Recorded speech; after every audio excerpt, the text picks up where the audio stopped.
First ever factory outlet, Chandanagar, Mukunda Jewelers, opening soon. No making charges.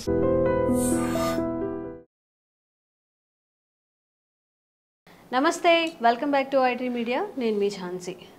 Investment చేస్తూ ఉంటాము అన్నిట్లో, like ఇప్పుడు mutual funds అంటున్నాం, SIP అంటున్నాం, ఈక్విటీ ఫండ్స్ అంటున్నాము. క్రిప్టోలో ఇండియన్ ఇన్వెస్టర్స్ ఇన్వెస్ట్మెంట్ చేయొచ్చా?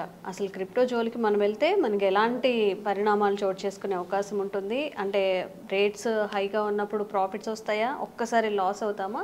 ఈ కాన్సెప్ట్ గురించి తెలుసుకుందాం. ప్రస్తుతం అంతా ఉన్నారు ఆంఫై రిజిస్టర్డ్ మ్యూచువల్ ఫండ్ డిస్ట్రిబ్యూటర్ ఇంకా సీనియర్ మార్కెట్ అనలిస్ట్ ప్రభు సార్. నమస్తే సార్. నమస్తే అండి. ఎలా ఉన్నారు సార్? బాగున్నాను sir, thank you. And what is this crypto currency, అసలు ఏంటి? అండ్ అసలు అందులో మనం ఇన్వెస్ట్మెంట్ చేస్తే సేఫ్ జోన్లో ఉంటామా? కొత్తగా వచ్చేవాళ్ళు క్రిప్టో జోన్కి అసలు వెళ్ళొచ్చా? చూద్దాం. అసలు ఎవరు ఇన్వెంట్ చేశారు, అసలు ఎప్పుడు వచ్చింది ఇది, మన వాళ్ళు దాంట్లో ఇన్వెస్ట్మెంట్ చేయొచ్చా, ఏమైనా లీగాలిటీ ఉందా, ఏదైనా స్టాట్యూట్ ఉందా? మన దగ్గర ఏం లేదు. పార్లమెంట్లో బిల్ పాస్ అయిన తర్వాతే, ఎక్స్చేంజ్లోకి వచ్చిన తర్వాత, ఎన్ఎస్సి బిఎస్సిలోకి వచ్చిన తర్వాతే మనం ఇన్వెస్ట్మెంట్ చేయాలి. ఇప్పుడు సపోజ్ ఎక్కడైనా ఇన్వెస్ట్మెంట్ చేస్తాం, వాళ్ళు ఎక్కడ ఉంటారో తెలియదు కదా, ఏ దేశంలో ఉంటారో కూడా తెలియదు, ఎవరిని అడుగుతాం? అది డబ్బులు వచ్చినప్పుడు బాగానే ఉంటుంది, పోయినప్పుడే కదా క్వశ్చన్. ఇబ్బంది పడేది అక్కడే కదా. బల్క్ అమౌంట్ పోగొట్టుకుంటే ఇంకా అసలు అది ఎవరికి చెప్పలేని పరిస్థితి. పడుతున్నప్పుడు అసలు బయటకు వచ్చే పరిస్థితి లేదు, కొనేవాళ్ళు ఉండరు, పెరుగుతున్నప్పుడు ఏమో అమ్మేవాళ్ళు ఉండరు.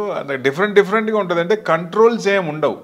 పైనుంచి శీతకం నుండి వాచ్ చేస్తూ వాచ్ డాగ్ అనేది ఒకటి ఉండాలి. ఉన్నప్పుడు వాటికి ఎక్స్ట్రీమ్ పొజిషన్స్ అటైనా ఇటైనా అలాంటివి ఉండకుండా, ఇన్వెస్టర్ సేఫ్గా ఉన్నప్పుడు, దాంట్లో గ్రోత్ ఉంది అనుకున్నప్పుడు అలాంటి వాటిలో పెట్టుకుంటేనే బెస్ట్. మన దగ్గర ఎన్ఎస్సి కానీ బిఎస్సిలో కానీ వచ్చిన తర్వాత, లిస్ట్ అయిన తర్వాత చేయటం, పార్లమెంట్లో బిల్ అయిన తర్వాతనే చెయ్యాలి. అప్పుడు దాకా దయచేసి దాన్ని టచ్ కూడా చెయ్యొద్దు. ఎందుకంటే ఒకవేళ మీరు చేద్దాం అనుకుంటే, మనకి ఎక్కడన్నా ఈక్విటీలో కానీ గోల్డ్లో కానీ ఇన్వెస్ట్మెంట్ చేసినప్పుడు వచ్చిన ప్రాఫిట్ ఏదైతే ఉందో ఆ ప్రాఫిట్ని తీసుకొచ్చి దాంట్లో చేయండి, పర్వాలేదు. ఒక 5,000, 10,000, 15,000 ఎంత ప్రాఫిట్ వచ్చినా మీకు ఆ ప్రాఫిట్ని రిస్క్ చేయండి. సో అది చేయటం బెస్ట్. ఒకవేళ ఇది నాకు పోయినా పర్వాలేదు, ఈ 25,000, 10,000 నాకు పోయినా పర్వాలేదు అన్న అమౌంట్ తీసుకెళ్ళి దాంట్లో పెట్టండి. ట్రయల్స్ అనేది ఇట్లాంటి వాటిల్లో ఇలానే వేయాలి. ఎక్కువ పెట్టామో మొత్తం పోద్ది. సో ఎక్కువ రిస్క్ మన బాగా వస్తుంది. ఏమో ట్రంప్ రాగానే అసలు బిట్ కాయిన్ తెగ పెరిగిపోయింది, ₹1,00,000 అయిపోయింది, 50,000 పెడితే 50,000 వచ్చేస్తుంది. అట్లా అనుకోవద్దు. ఎందుకంటే ఓవర్ నైట్లో డబ్బులు రావు, వచ్చినా లాంగ్ రన్లో మన దగ్గర నిలబడవు. స్టాండర్డ్గా పెరిగినాయి ఎప్పుడైనా హ్యాపీగా ఉంటుంది. షుగర్లు, బ్లడ్లు రాకుండా ఉంటాయి, బ్లడ్ షుగర్ ఇట్లాంటివి రాకుండా ఉంటాయి, బీపీలు రాకుండా ఉంటాయి. ఎప్పుడైనా సరే మనకి స్టాండర్డ్గా స్టెప్ బై స్టెప్ వెళ్ళటం బెస్ట్. స్టాగర్డ్ మేనర్లో ఇన్వెస్ట్మెంట్ చేయటం బెస్ట్. చిన్నగా మనకు వచ్చిన ప్రాఫిట్ కొంత అమౌంట్ పోయినా పర్వాలేదు అనుకున్నప్పుడు దీంట్లో పెట్టుకోవచ్చు. అసలు లేదు అనుకుంటే నేను చెప్పే ప్రకారం అయితే, నా సూచన ప్రకారం అయితే, ఎప్పుడైతే బిల్ పాస్ అయిందో, స్టాట్యూట్ వచ్చిందో అప్పటి నుంచే చేయండి దయచేసి. అప్పుడు దాకా అసలు దాన్ని ముట్టుకోవద్దు. సో లేదు మీరు చెప్పింది కాదు నేను కొంచెం చేసుకుంటానంటే ఈ రకంగా చేయండి, ప్రాఫిట్స్ దాంట్లో పెట్టండి. ఎందుకంటే ఇదివరకు ఏం చేశారు, రూపీస్, గోల్డ్, ఆయిల్ ఇట్లా ఇదివరకు అవి ఉండేవి. తర్వాత 2006లో బిట్ కాయిన్ వచ్చింది. బిట్ కాయిన్లో అది పాపులర్ అయింది. అసలు యాక్చువల్లీ ఇది 1970 నుంచి స్టార్ట్ అయింది.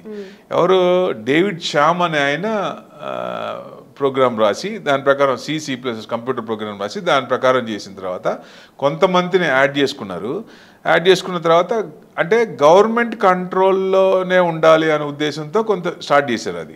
ఎందుకంటే డబ్బు అనేది గవర్నమెంట్ కంట్రోల్లో ఉండాలి. వాళ్ళు ఎందుకంటే ఇదివరకు రాజులు అనేవాళ్ళు కరెక్ట్గా చేయలేదు, సో అంటే భ్రష్టాచారం చేశారు.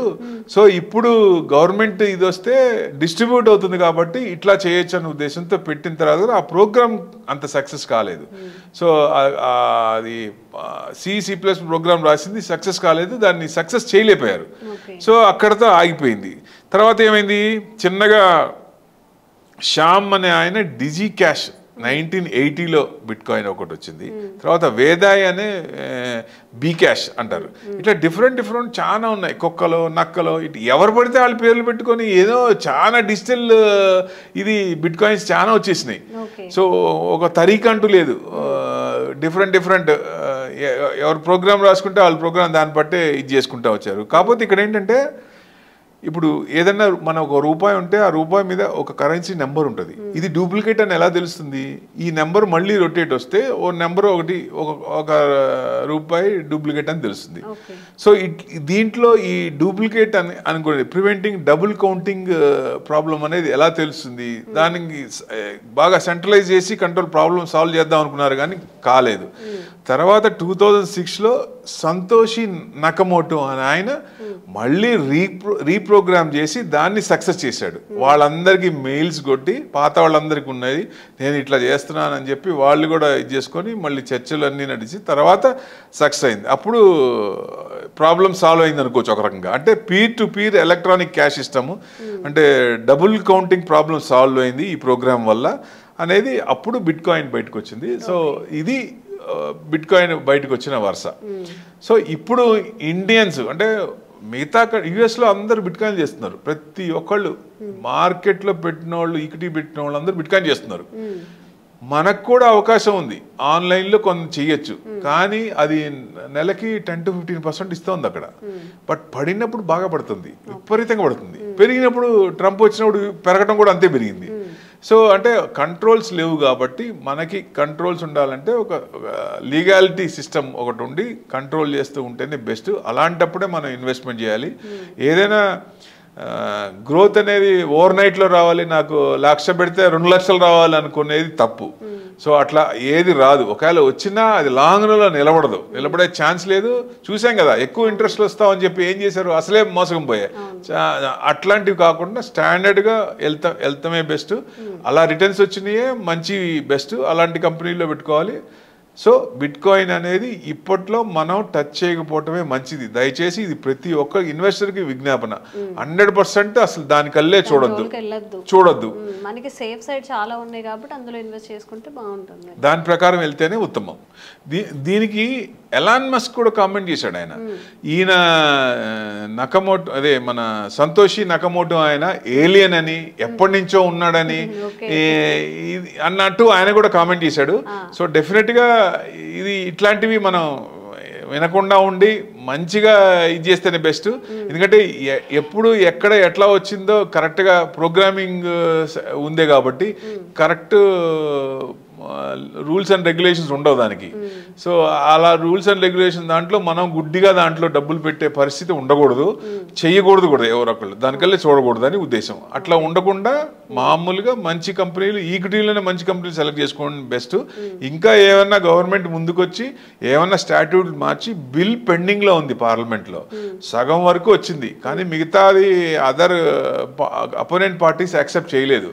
సో అందుకని అందరూ యాక్సెప్ట్ చేసిన తర్వాత బిల్ పాస్ అయినాక ప్రెసిడెంట్ స్టాంప్ వేసిన తర్వాత అప్పుడు కానీ బయటికి రాదు, అప్పుడు కానీ మనకి లిస్ట్ కాదు. ఆ లిస్ట్ అయినప్పుడే కొనండి దయచేసి, అప్పుడు సేఫ్. ఓకే, నిజంగా మనం ఎంతో కష్టపడి సంపాదించింది టెంప్ట్ అవుతాం, కొంచెం ఎక్కువ ఇంట్రెస్ట్ అంటే హ్యూమన్ టెండెన్సీ ప్రకారం ఎక్కువ రిటర్న్స్ వస్తుందంటే సైకాలజీ అంతే, పెట్టేద్దాం వచ్చేస్తాయి అనిపిస్తుంది. కానీ ఎందుకంటే మనం ఎంటర్ అయ్యేటప్పుడు ఎక్కడ ఎంటర్ అవుతాం, హైలో ఎంటర్ అవుతాం. మనం అందరు కొంటున్నారని కొంటున్నాం అనుకోండి, మనం ఎక్కడో హైలో ఎంటర్ అవుతాం, దడదలు కింద పడుతుంది. సో బై అండ్ రూమర్స్ జనరల్గా కరెక్ట్. రూమర్స్ వచ్చినప్పుడు పడుతుంది కాబట్టి అక్కడ కొనాలి.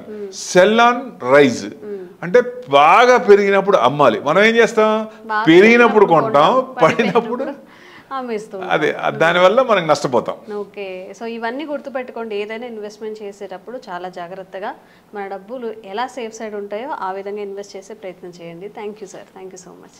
నమస్తే.